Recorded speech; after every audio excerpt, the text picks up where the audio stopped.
आकाशवाणी गोरखपुर से प्रादेशिक समाचार।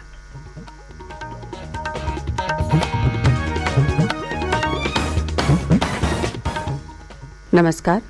समाचार बुलेटिन के साथ मैं सुषमा श्रीवास्तव। पहले मुख्य समाचार। प्रधानमंत्री नरेंद्र मोदी ने मेरठ में रखी मेजर ध्यानचंद खेल विश्वविद्यालय की आधारशिला।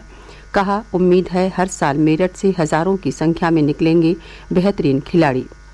प्रधानमंत्री ने कहा, उत्तर प्रदेश में डबल इंजन की सरकार कई विश्वविद्यालयों की कर रही है स्थापना। मुख्यमंत्री योगी आदित्यनाथ ने राज्य के पहले खेल विश्वविद्यालय की आधारशिला रखने पर प्रधानमंत्री का जताया आभार। और 15 से 18 वर्ष के किशोरों का कोविड टीकाकरण आज से होगा शुरू।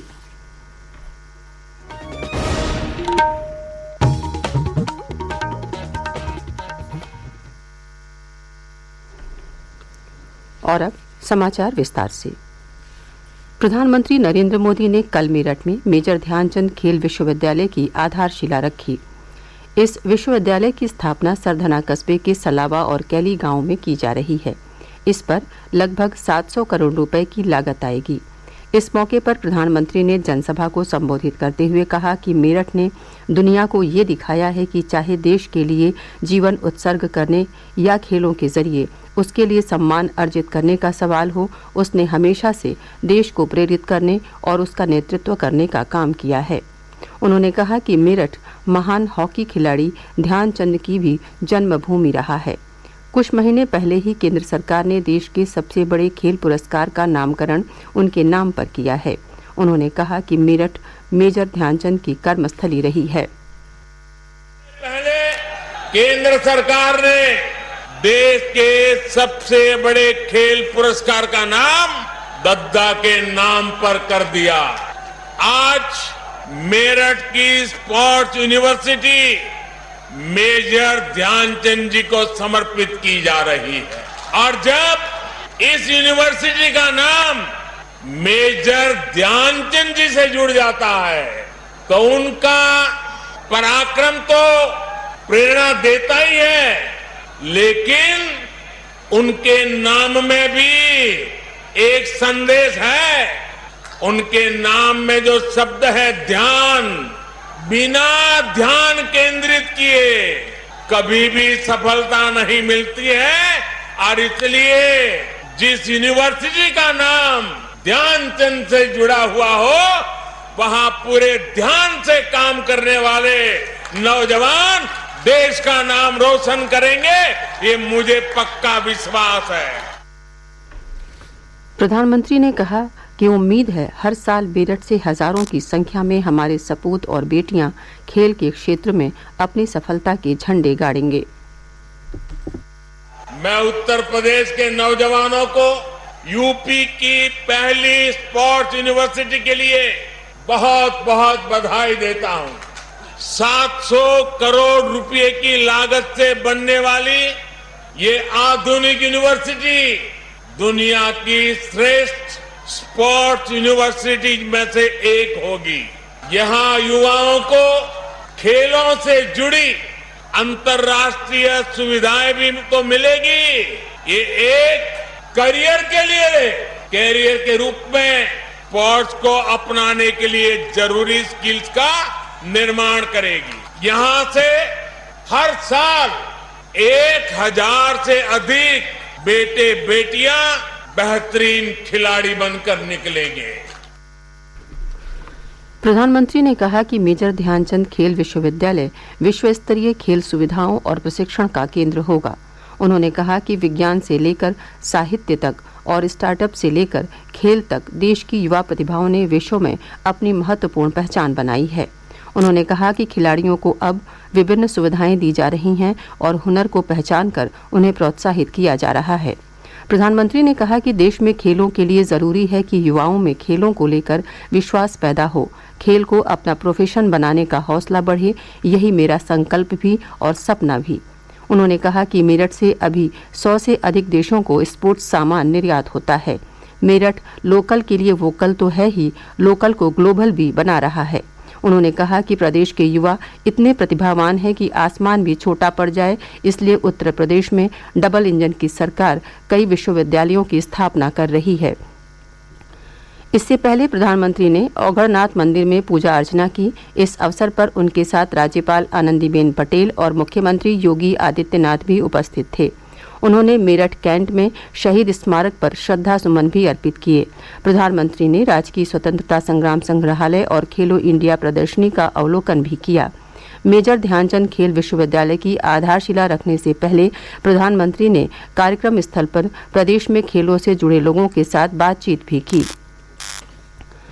प्रादेशिक समाचार आप आकाशवाणी गोरखपुर से सुन रहे हैं। ये समाचार बुलेटिन हमारे YouTube channel AIR news Gorakhpur और ट्विटर हैंडल AIR न्यूज़_GKP पर भी उपलब्ध है। मुख्यमंत्री योगी आदित्यनाथ ने मेजर ध्यानचंद खेल विश्वविद्यालय की आधारशिला रखने पर प्रधानमंत्री नरेंद्र मोदी का आभार व्यक्त किया।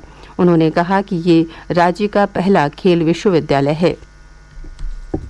मैं आभारी हूं आदरणीय प्रधानमंत्री जी का, जिन्होंने देश के सर्वोच्च खेल पुरस्कार खेल रत्न का नाम हॉकी के जादूगर कहे जाने वाले मेजर ध्यानचंद जी के नाम पर रखा।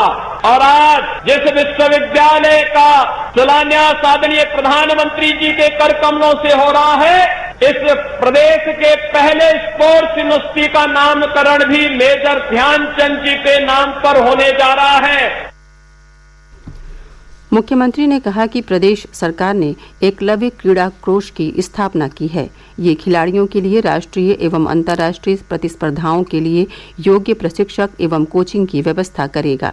उन्होंने कहा कि आज देश और दुनिया के तमाम उत्कृष्ट खिलाड़ी मेरठ में बने खेल उत्पादों का उपयोग करते हैं। 15 से 18 वर्ष के बच्चों को आज से कोवैक्सीन की डोज लगाई जाएगी। इसके लिए उन्हें कोविन पोर्टल पर ऑनलाइन पंजीकरण कराना होगा। पंजीकरण के लिए स्कूल का पहचान पत्र या आधार कार्ड का उपयोग कर सकते हैं। इस आयु वर्ग के 6 से 7 करोड़ बच्चे को वैक्सीन की डोज लेने के पात्र होंगे। स्वास्थ्य देखभाल और अग्रिम पंक्ति के कार्यकर्ता तथा अन्य गंभीर रोगों से ग्रस्त 60 या अधिक आयु के नागरिक अपने मौजूदा कोविन अकाउंट के माध्यम से एहतियाती डोज लगवा सकेंगे। कोविन प्रणाली से नियत समय पर एहतियाती डोज लेने के पात्र लोगों के पास SMS भेजा जाएगा। इन लोगों को 10 जनवरी से एहतियाती डोज लगाई जाएगी। करीब 3 करोड़ स्वास्थ्य देखभाल और अग्रिम पंक्ति के कार्यकर्ताओं के कोविड वैक्सीन की एहतियाती डोज के लिए जनवरी में पात्र होने की आशा है। ये डोज कोविड वैक्सीन की दूसरी डोज लेने के 9 महीने के बाद लगाई जाएगी। प्रदेश में कोविड टीकाकरण तेज गति से जारी है। टीकाकरण के लिए पात्र आबादी में से अब तक 87% से अधिक लोगों को टीके की पहली डोज लगाई जा चुकी है, जबकि 50% से अधिक लोगों का पूर्ण टीकाकरण किया जा चुका है। राज्य में एक दिन पूर्व 7 लाख से अधिक टीके लगाए गए। अब तक 20 करोड़ 24 लाख से अधिक टीके लगाए जा चुके हैं। प्रदेश में कोरोना संक्रमण के मामले तेजी से बढ़ रहे हैं। पिछले 36 घंटों में 552 मरीजों में कोविड की पुष्टि हुई, जबकि इस दौरान 37 रोगी स्वस्थ हुए। सक्रिय मामलों की संख्या बढ़कर 1725 हो गई है। इस बीच कोविड नमूनों की जांच लगातार जारी है। एक दिन पूर्व 1,78,000 से अधिक नमूनों की जांच की गई। अब तक 9 करोड़ 32 लाख से अधिक नमूनों की जांच की जा चुकी है।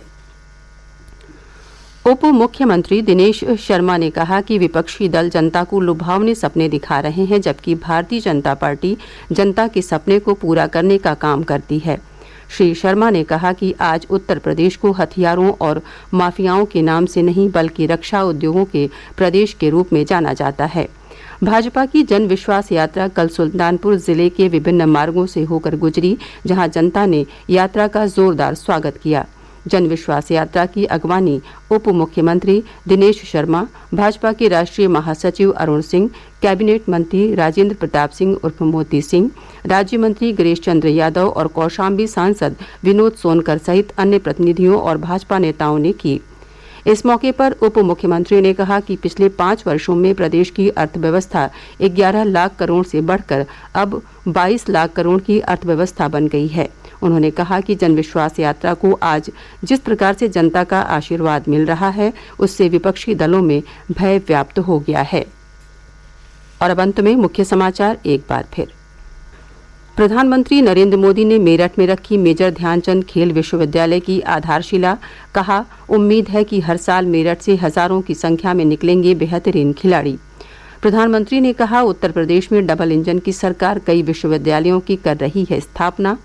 मुख्यमंत्री योगी आदित्यनाथ ने राज्य के पहले खेल विश्वविद्यालय की आधारशिला रखने पर प्रधानमंत्री का जताया आभार। और 15 से 18 वर्ष के किशोरों का कोविड टीकाकरण आज से होगा शुरू। इसी के साथ प्रादेशिक समाचारों का ये बुलेटिन समाप्त हुआ। नमस्कार।